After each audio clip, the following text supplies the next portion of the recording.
Salam Bapak Ibu, saudara-saudaraku yang kasih, kembali berjumpa dengan saya, Surendra Jekelimun. Kembali juga kita akan mendengar kebenaran firman Allah. Untuk itu kita berdoa terlebih dahulu. Mari kita berdoa. Segala puji, hormat, dan syukur kami panjatkan kehadirat-Mu ya Tuhan, yang menangguh pimpin pergerakan kami hingga saat ini. Hari ini kami mempersiapkan diri kami untuk mendengar kebenaran firman-Mu. Oleh sebab itu, urapilah kami semua Tuhan, supaya firman-Mu yang kami terima dapat kami lakukan dalam kehidupan kami, sehingga hidup kami juga dapat menjadi berkat dan dapat mengamalkan kebenaran firman-Mu bagi orang lain. Urapi pula hamba-Mu Tuhan yang akan menyampaikan firman-Mu, biarlah berkata hamba-Mu hanyalah kebenaran daripada firman-Mu yang dapat memberikan kekuatan kepada kami, memberikan pencerahan kepada kami, dan memberikan pengertian yang benar tentang kebenaran firman-Mu, sehingga kami boleh mengerti dan memahami kehendak-Mu. Terima kasih Bapa, kami sambut firman-Mu dalam nama Tuhan kami, Yesus Kristus. Haleluya. Amin. Bagaimana kabarnya Bapak Ibu? Mudah-mudahan dalam keadaan sehat-sehat saja. Untuk itu kembali kita akan mendengar kebenaran firman Allah yang terambil dari Roma pasal 12 ayat 1 sampai ayat yang ke-8. Saya akan bacakan untuk kita semua. Persembahan yang benar. Karena itu saudara-saudara, demi kemurahan Allah, aku menasihatkan kamu supaya kamu mempersembahkan tubuhmu sebagai persembahan yang hidup, yang kudus dan yang berkenan kepada Allah. Itu adalah ibadahmu yang sejati. Janganlah kamu menjadi serupa dengan dunia ini, tetapi berubahlah oleh pembaharuan budimu, sehingga kamu dapat membedakan mana kehendak Allah, apa yang baik, yang berkenan kepada Allah, dan yang sempurna. Berdasarkan kasih karunia yang dianugerahkan kepadaku, aku berkata kepada setiap orang di antara kamu, janganlah kamu memikirkan hal-hal yang lebih tinggi daripada yang patut kamu pikirkan. Tetapi hendaklah kamu berpikir begitu rupa, sehingga kamu menguasai diri menurut ukuran iman yang dikaruniakan Allah kepada kamu masing-masing. Sebab sama seperti pada satu tubuh kita mempunyai banyak anggota, tetapi tidak semua anggota itu mempunyai tugas yang sama. Demikian juga kita walaupun banyak, adalah satu tubuh di dalam Kristus, tetapi kita masing-masing adalah anggota yang seorang terhadap yang lain. Demikianlah kita mempunyai karunia yang berlain-lainan menurut kasih karunia yang anugerahkan kepada kita. Jika karunia itu adalah untuk menubuat, baiklah kita melakukannya sesuai dengan iman kita. Jika karunia untuk melayani, baiklah kita melayani. Jika karunia untuk mengajar, baiklah kita mengajar. Jika karunia untuk menasihati, baiklah kita menasihati. Siapa yang bagi-bagikan suatu, hendaklah ia melakukannya dengan hati yang ikhlas. Siapa yang memberi pimpinan, hendaklah ia melakukannya dengan rajin. Siapa yang menunjukkan kemurahan, hendaklah ia melakukannya dengan sukacita. Bapak Ibu yang dikasihi Tuhan, hari ini kita akan sama-sama membahas Kitab Roma pasal 12 ayat 1 sampai dengan ayat 8 ini. Kita mulai dari ayat yang pertama. Karena itu, saudara-saudara, demi kemurahan Allah, aku menasihatkan kamu supaya kamu persembahkan tubuhmu sebagai persembahan yang hidup, yang kudus dan berkenan kepada Allah. Itu adalah ibadahmu yang sejati. Di sini dikatakan, ya, supaya kamu mempersembahkan tubuhmu sebagai persembahan yang hidup. Bapak Ibu yang dikasihi Tuhan, ya, kita hidup di dalam dunia ini adalah kasih karunia Allah. Dan kita diharapkan di dalam Tuhan juga menjadi bagian manusia yang mempersembahkan tubuhnya yang hidup. Ya, persembahan tubuh yang hidup ini artinya seluruh jasad tubuh kita ini kita persembahkan. Bukan berarti kita persembahkan karena memang kita hidup. Bukan itu maksudnya. Bukan berarti nanti kalau sudah mati, ya berarti sudah selesai. Bukan itu. Yang dimaksud hidup di sini adalah menjadi persembahan yang hidup. Yang hidup ini artinya adalah kita mempersembahkan diri kita kepada Tuhan supaya kita ini bermanfaat. Contoh saja misalnya kalau anjing yang kita pelihara di rumah, dia hidup, maka dia bermanfaat. Bisa menjaga rumah kita. Atau pohon yang kita tanam. Kalau kita tanam, dia hidup, maka pohon itu akan memberikan hasil. Jadi yang dimaksud persembahan yang hidup di sini, bukan persembahan berarti kita karena memang hidup. Tetapi persembahan yang dimaksud adalah supaya kita ini bermanfaat. Kita ini berguna bagi kemuliaan Tuhan dimanapun kita berada. Jangan sampai hidup kita ini tidak berguna. Hidup kita tidak bermanfaat. Bahkan hidup kita ini menjadi orang-orang yang tidak berkenan kepada Tuhan. Bapak Ibu yang dikasihi Tuhan, banyak orang tidak menyadari bahwa mereka hidup sebenarnya adalah untuk Tuhan. Jadi bukan hidup untuk dirinya sendiri. Banyak orang yang hidup karena hanya untuk kepentingan perutnya. Sehingga hidupnya itu tidak mengindahkan kebenaran firman Allah. Dia melakukan kejahatan-kejahatan, apalagi dengan kondisi-kondisi pandemik saat ini. Banyak orang melakukan kejahatan karena dia tidak mengerti bahwa tubuhnya adalah milik Allah. Tubuhnya adalah bait Allah. Oleh sebab itu Bapak Ibu yang dikasihi Tuhan, kalau kita persembahkan tubuh kita sebagai persembahan yang hidup, maka kita harus bermanfaat. Ya, misalnya di dalam gereja, kita tidak hanya sebagai orang yang hadir dalam setiap acara-acara ibadah saja, tetapi kita juga bisa bermanfaat. Mungkin kita ditugaskan untuk berdoa. Biarlah kita lakukan dengan sungguh-sungguh saat kita berdoa. Sehingga saat kita berdoa itu, Tuhan mengurapi kita, dan urapannya boleh mengalir ke dalam jemaat. Atau kita ditugasi juga memimpin puji-pujian. Kita melakukannya dengan sungguh-sungguh, sehingga urapan Allah boleh hadir, Allah bekerja, dan setiap orang yang hadir boleh diberkati, dan mereka penuh dengan sukacita. Atau kita ditugasi untuk menyampaikan kebenaran firman Allah. Kita melakukannya dengan sungguh-sungguh, sehingga saat firman Allah itu disampaikan, setiap orang boleh diberkati dengan kebenaran firman Allah itu. Jadi yang dimaksud dengan hidup itu adalah kita ini berguna. Kalau kita di masyarakat, kita juga bisa menjadi contoh teladan yang baik di masyarakat. Baik dari tutur kata, baik dari sikap, dan juga perbuatan kita.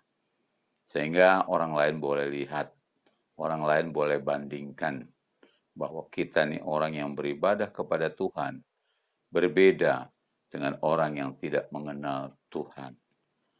Bapak Ibu yang dikasihi Tuhan, jadi diharapkan kita ini harus bermanfaat. Sama seperti anggota tubuh kita. Anggota tubuh kita masing-masing punya fungsi. ya, ada panca indera. Limanya itu berfungsi. Ya, contoh misalnya kulit berfungsi untuk melindungi tubuh, mata berfungsi untuk melihat, hidung berfungsi untuk menghirup udara atau bernapas, mulut berfungsi untuk berkata-kata, telinga berfungsi untuk mendengar. Ini membuktikan bahwa kita hidup dan juga organ tubuh kita yang lain. Ada tangan, ada kaki, ya. Ini semua berfungsi. Artinya bermanfaat bagi tubuh itu sendiri.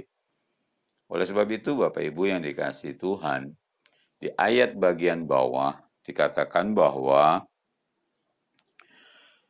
ayat yang keempat, sebab sama seperti pada satu tubuh, kita mempunyai banyak anggota, tetapi tidak semua anggota itu mempunyai tugas yang sama. Jadi kita tahu bahwa di tubuh kita saja tugasnya lain-lain. Tadi saya sudah sebutkan, ya, mata untuk melihat, hidung untuk bernapas dan sebagainya. Artinya setiap bagian tubuh kita itu memiliki fungsi. Begitu juga kita di dalam Tuhan, ya. Ada yang berfungsi untuk bersaksi, mengajak orang untuk datang beribadah kepada Tuhan. Ada yang tugasnya hanya menjenguk orang-orang yang sakit. Ada juga yang tugasnya menyampaikan kebenaran firman Allah. Ada juga yang tugasnya hanya ditugaskan untuk bermain musik. Tapi semuanya itu berfungsi untuk pekerjaan Tuhan itu sendiri. Bapak Ibu yang dikasihi Tuhan, kita tidak boleh berpikir terlalu tinggi. Apa yang dapat kita lakukan? Kita lakukanlah dengan setia. Karena Tuhan kehendaki hidup kita ini bermanfaat. Jangan kita berpikir kalau yang khotbah berarti nanti yang khotbah itu masuk surga, lalu yang bermain musik tidak. Tidak ada hubungannya dalam pelayanan.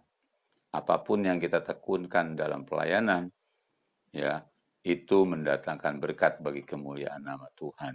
Dan pasti Tuhan memberikan upah kerajaan surga yang sama. Bapak Ibu yang dikasihi Tuhan, karena bagi orang yang melayani Tuhan, upahnya sama walaupun dari pagi dia bekerja sampai sore, ataupun dia bekerja dari jam 3 sampai sore, atau jam 5 sampai sore, upahnya tetap sama, yaitu 1 dinar. Artinya, pekerjaan Tuhan tidak harus kita rebut-rebut satu dengan yang lain, atau iri satu dengan yang lain. Lakukanlah apa yang dipercayakan kepada kita dengan sungguh-sungguh. Nah, ini artinya kita bisa bermanfaat, kita bisa berguna. Inilah yang dimaksud dengan persembahan yang hidup. Bapak Ibu yang dikasihi Tuhan, ya. Di ayat yang ke-6, demikianlah kita mempunyai karunia yang berlain-lainan, menurut kasih karunia yang dianugerahkan kepada kita. Jika karunia itu adalah untuk bernubuat, baiklah kita melakukannya sesuai dengan iman kita. Jadi kalau kita memang dipercayakan hanya tugasnya bernubuat, lakukanlah dengan iman. Kalau kita dipercayakan untuk melayani, lakukanlah pelayanan itu dengan tekun dan setia. Ya, jika kita ditugasi untuk mengajar, lakukanlah kita mengajar dengan benar, sehingga nama Tuhan dimuliakan. Jika kita dipercayakan untuk memberikan nasihat, lakukanlah. Berikan nasihat yang terbaik, nasihat yang benar, ya, sehingga nama Tuhan dimuliakan. Bapak Ibu yang dikasihi Tuhan, bahkan banyak lagi di bawah, ya, dijelaskan sampai kita menjadi seorang pemimpin atau memberi pimpinan, kita pun harus menjadi pemimpin yang baik. Bapak Ibu yang dikasihi Tuhan, kita tahu bahwa kita diharapkan menjadi orang-orang yang bermanfaat, berguna bagi kemuliaan nama Tuhan. Persembahkanlah tubuh kita menjadi persembahan yang hidup. Kemudian yang kedua, supaya kamu mempersembahkan tubuhmu sebagai persembahan yang hidup, yang kudus. Ya. Bapak Ibu yang dikasihi Tuhan, selain hidup, tapi juga kudus. Kudus di sini artinya kita harus berusaha untuk hidup kita ini tidak bercacat dan cela. Sebab kalau Bapak Ibu melayani, tetapi Bapak Ibu memiliki banyak kesalahan-kesalahan yang dapat dilihat oleh orang lain, maka Bapak Ibu akan menjadi garam yang tawar, garam yang tidak bermanfaat. Kalau garam itu kan harusnya bermanfaat, ya, bisa untuk memberi nikmat kepada makanan, ya, memberikan pupuk pada tumbuh-tumbuhan. Jadi Bapak Ibu yang dikasihi Tuhan, kita harus bisa berguna seperti itu. Ya, sama juga seperti hidup kita ini menjadi terang. Ya, kita bisa menerangi orang-orang sekitarnya. Menerangi artinya kita sendiri bisa menjadi contoh, bisa menjadi teladan. Bahkan kita juga menjadi tempat orang lain bertanya, sehingga kita juga dapat menjelaskan hal yang benar. Bapak Ibu yang dikasihi Tuhan, jadi kita selain kita persembahkan tubuh kita menjadi persembahan yang hidup, ya, tetapi juga harus yang kudus, ya. Kudus di sini juga bisa berarti persembahan kita ini, kehidupan tubuh kita ini kita khususkan untuk betul-betul pelayanan bagi Tuhan. Sehingga kita mengerti, baik kita ada di dalam gereja ataupun kita di luar, kita tetap sama. Jadi jangan sampai Bapak Ibu di dalam gereja dan di luar itu berbeda. Ya, kalau dalam gereja Bapak Ibu berpakaian rapi, mungkin juga berdasi, berjas, tapi di luar Bapak Ibu berpakaian biasa, kemudian tidak menunjukkan juga sebagai hamba Tuhan. Bapak Ibu yang dikasih Tuhan, ini tidak boleh terjadi di dalam kehidupan anak-anak Tuhan. Jadi dia tetap harus menunjukkan baik dia di dalam gereja ataupun di luar. Ini yang dimaksud dengan persembahan yang kudus. Artinya kehidupan kita tidak dapat dinilai dari segi kesalahan apapun, sehingga nama Tuhan dimuliakan. Bapak Ibu yang dikasihi Tuhan, kita lanjut ya. Dan yang berkenan kepada Allah, ya. Yang dimaksud berkenan itu artinya kita ini layak, ya. Kadang-kadang kita melayani, kalau memang kita tidak dipercayakan, jangan kita menuntut pekerjaan pelayanan itu. Karena kalau kita tidak layak, Tuhan juga tidak berkenan. Saya akan kasih contoh Bapak Ibu yang dikasih Tuhan, yang terambil dari kitab Bilangan pasal 12 ayat 1 sampai ayat 3. Pemberontakan Miriam dan Harun. Miriam serta Harun mengatai Musa berkenaan dengan perempuan Kus yang diambilnya, sebab memang ia telah mengambil seorang perempuan Kus. Kata mereka, sungguhkah Tuhan berfirman dengan perantaraan Musa saja? Bukankah dengan perantaraan kita juga ia berfirman? Dan kedengaranlah hal itu kepada Tuhan. Adapun Musa ialah seorang yang sangat lembut hatinya, lebih daripada setiap manusia yang di atas muka bumi. Jadi Bapak Ibu yang dikasihi Tuhan, ya rupanya Miriam dan Harun ini, saudara daripada Musa, iri ya dengan pelayanan yang dilakukan Musa. Nah inilah yang saya katakan tadi, ya persembahkan persembahan hidup kita atau tubuh kita menjadi persembahan yang berkenan kepada Allah. Jadi jangan hanya kita melakukan pelayanan-pelayanan itu iri dengan orang lain yang berhasil dalam pelayanan. Jangan sampai ada di dalam hati kita. Nah ini ternyata terbukti ya di dalam kitab bilangan ini. Ya Miriam dan Harun, saudara dari Musa ini, dia merasa iri. Dia pikir bahwa dia pun bisa melayani, ya. Dia bisa melakukan pelayanan. Bahkan dikatakan, bukankah Tuhan juga berfirman kepada dia? Jadi bukan hanya kepada Musa. Bapak Ibu yang dikasihi Tuhan, ya, hal-hal semacam ini kadang-kadang terjadi ya di dalam gereja, kadang-kadang terjadi di dalam masyarakat. Anak-anak Tuhan diharapkan mengerti ya tugas, fungsi dan kewajibannya sehingga dia tidak iri kalau orang lain dipakai Tuhan dengan pelayanannya. Pada saat orang itu memimpin puji-pujian diurapi, kita pun tidak perlu iri. Kalau kita tidak ditugaskan, jangan kita maksa-maksa untuk bisa ditugaskan. Bapak Ibu yang dikasihi Tuhan, belajarlah untuk mengerti perkenanan Tuhan. Artinya kalau memang kita layak, pasti suatu saat Tuhan juga percayakan kita untuk melakukan pelayanan itu. Kalaupun kita tidak ditugaskan sampai akhir hidup kita untuk menyampaikan firman Allah, tapi kita bisa melakukan pelayanan yang lain, lakukanlah pelayanan itu dengan setia. Mungkin memang kita hanya ditugaskan untuk berdoa, lakukanlah dengan setia, sehingga benar-benar nama Tuhan dimuliakan. Karena keberhasilan pelayanan di dalam sebuah gereja bukanlah itu hasil daripada pelayanan seorang hamba Tuhan atau seorang pendeta di depan. Tetapi itu juga keberhasilan bersama-sama, termasuk anggota jemaat.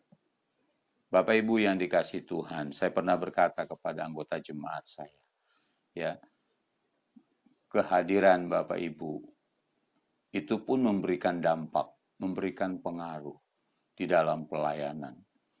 Dengan kehadiran Bapak Ibu, itu memberi contoh kepada orang-orang sekitarnya, orang-orang yang ada. Dengan kehadiran Bapak Ibu, pendeta bisa berkhotbah. Sebab kalau semua orang berprinsip, ya dia tidak mau hadir, maka pendeta akan khotbah pada ruangan yang kosong atau bangku yang kosong. Seperti masa pandemik seperti sekarang ini. Bapak Ibu yang dikasihi Tuhan, oleh sebab itu mari ya kita belajar mengerti fungsi dan kewajiban kita sebagai anak-anak Tuhan. Kalau memang Tuhan berkenan di dalam kehidupan kita, suatu saat Tuhan juga percayakan kita untuk pelayanan hal yang sama, yang mungkin hari ini orang lain lakukan dengan berhasil dan luar biasa. Suatu saat pun Tuhan pasti akan pakai kita dengan berhasil dan luar biasa. Jadi persembahkanlah persembahan tubuh kita ini sebagai persembahan yang hidup, kudus, dan berkenan. Inilah yang Tuhan mau. Sebab kalau tidak berkenan Bapak Ibu yang dikasihi Tuhan, saya akan baca di dalam Bilangan pasal 12 ayat 9. Sebab itu bangkitlah murka Tuhan terhadap mereka, lalu pergilah ia, dan ketika awan telah naik dari atas kemah, maka tampaklah Miriam kena kusta, putih seperti salju. Ketika Harun berpaling kepada Miriam, maka dilihatnya bahwa dia kena kusta. Jadi Bapak Ibu yang dikasihi Tuhan, kalau kita tidak berkenan di hadapan Tuhan, maka kita akan kena kusta. Kita akan kena dosa, karena kita bisanya hanya iri kepada orang lain. Tapi sebenarnya kita nggak ngerti bahwa pelayanan itu membutuhkan perkenan Tuhan. Belajarlah untuk mengerti bagaimana kita diperkenan Tuhan. Belajarlah kita melakukan pelayanan yang kita lakukan. Bapak Ibu yang dikasihi Tuhan, ya, saya sebelum saya menjadi hamba Tuhan, ya, saya menjadi ketua remaja pemuda, saya ditugaskan, maka saya lakukan itu. Dan banyak orang lain diberkati. Banyak juga orang-orang yang terima Roh Kudus dengan pelayanan yang saya lakukan. Bapak Ibu yang dikasihi Tuhan, pada suatu saat ya dalam persekutuan doa, ya seorang hamba Tuhan menyuruh saya berdoa, dan saat saya berdoa, maka urapan Allah itu boleh hadir. Bapak Ibu yang dikasihi Tuhan, jadi apa saja yang Tuhan suruh kepada kita melalui hamba-hambanya, lakukanlah dengan tekun dan setia. Saya yakin itulah cara Tuhan menilai kehidupan kita. Kalau dia berkenan, maka dia juga campur tangan di dalamnya, dan dia memberkati jemaat itu. Bapak Ibu yang dikasihi Tuhan, marilah mulai hari ini persembahkanlah tubuh kita menjadi persembahan yang hidup, kudus, dan berkenan kepada Allah. Karena itu adalah ibadahmu yang sejati. Jadi ibadah yang sejati adalah kalau kita mengerti fungsi dan kewajiban kita sebagai anak Tuhan. Hidup kita ini menjadi teladan. Hidup kita menjadi berkat bagi banyak orang. Sehingga banyak orang juga boleh percaya kepada Tuhan kita, Yesus Kristus. Terpujilah Tuhan, kekal sampai selama-lamanya. Mari kita berdoa. Kami bersyukur ya Tuhan, hari ini kami sudah mendengar firman-Mu. Engkau begitu baik menjelaskan kebenaran firman-Mu bagi kami. Supaya kami mempersembahkan tubuh kami menjadi persembahan yang hidup, kudus, dan berkenan kepadamu. Biarlah mulai hari ini Tuhan, kami boleh memahami siapa kami. Kami tidak boleh iri dengan pelayanan yang orang lain lakukan. Tetapi apa yang Tuhan percayakan kepada kami, kami boleh mau melakukannya dengan tekun dan setia. Mulai hari ini sampai selama-lamanya. Ajar kami Tuhan untuk mengerti perkenan Engkau. Sehingga kami tidak mendahului kehendak-Mu, tapi kami boleh berserah hanya kepada-Mu. Terpujilah nama-Mu Tuhan, kekal sampai selama-lamanya. Haleluya, haleluya. Amin. Salam, Tuhan memberkati.